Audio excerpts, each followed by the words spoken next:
Next lesson is to build our admin page so we can use input fields and a button to save our data for our lessons. One thing I didn't do in the last lesson on the lesson row is to put a field in that's going to pull the YouTube embed code.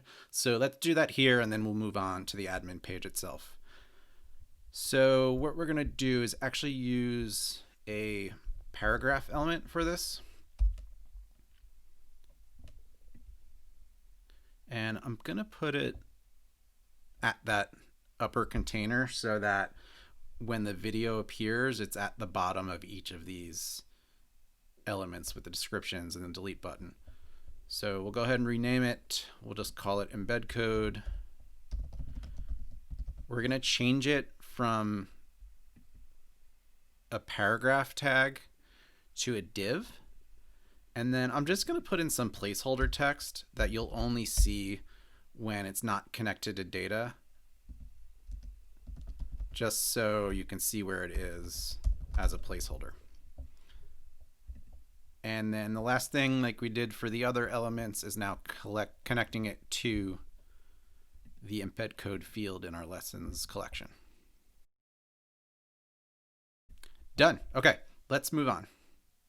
So as you can see, I've already built out a good amount of the layout for this admin lessons page, just because there was a lot to build out. I think I can get through the details on it and save some time in this video. So you can see here on the left side, we have essentially a panel where you can enter information for a lesson and then submit it. And then we'll add in our list rows here on the right side. But let's actually walk through each of these just so it's clear how this was put together.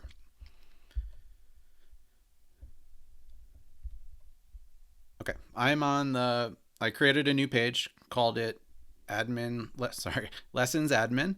And then I just made sure in that page properties on the styling that I put my body styling class on there. Then I created some containers. So the lessons admin container contains this top heading for the page, which in terms of styling, I put on text align center and our H1 heading class from our style guide. And then on this container lessons, I'm using CSS Grid. And you can see this here by using a utility style class that exists from Bildr, which is display grid, which enables that. And then going in line, I'm using grid template columns, 1FR, 2FR. So FR, if you're not familiar with this, I'll explain it a little bit and then put this in the resources for this lesson. But FR is standing for fractional unit. So essentially there's two pieces in the grid here where one of them takes up a third of the screen, the other takes up 2/3 of the screen. So that's all that means. Then, because there are two containers, so this container is the first one that takes up 1 fractional unit. This container is the second one that takes up 2 fractional units. In the first container on the left side panel, I have a number of elements here. I put in H2 that has our H2 element from our style class. I did text align center on it. And then I pulled in 5 different of what Bildr has. They have an awesome section of all these different input elements like email input, which we'll use later in the marketing page for the site. Search input. What I used here is input label above, which is all of these, and I renamed them so they're specific to which input elements are inside them. So for example, in the title input, I have a label named title, so that came with that input element, and then the input itself also came with it. So I just renamed everything to make sure, like, when I'm looking at my elements panel, I know which label and input I'm looking at, and later you'll see how this is really useful when we create the action to save this information on clicking the save button and tying each one of the data fields to that correct input. Only other thing I think I did on each of these was add some margins around all sides. So there was, again, a little bit more breathing room there. And then a couple of things I changed in each of them. On description, I deleted the text input and put in that text area input instead, just to give it, if you were writing a longer description, it's easier to see it on a multi-line thing. And on order input, because I actually want that to be a number, I took out the text input and put in one of those number inputs. And that's important because, as we said earlier, we're going to sort these lessons by order, so we want that to actually be a number. And then finally, and importantly, I pulled in a button and also gave it that same margin, and then I used our secondary color style class from our style guide to make it that darker blue. Now we are going to add our list row into this admin page.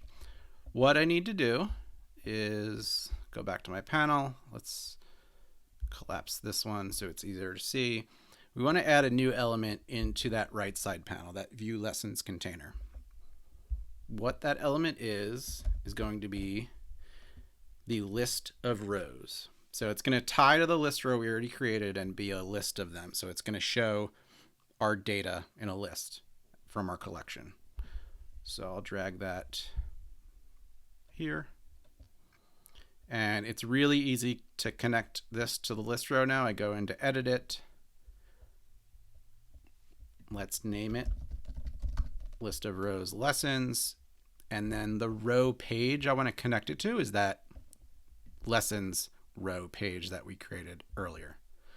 Then I just want to make sure that it will also be connected to our data. So we're going to go to the data tab, collections list, and connect it to lessons. And then a couple of more steps. You can specify which fields it will connect to, but in this case, we'll keep it simple. We'll say get all of the fields, even though we're not going to use all of them. And then here's where we're going to set up our sorting. So down here, I can sort my order by ascending.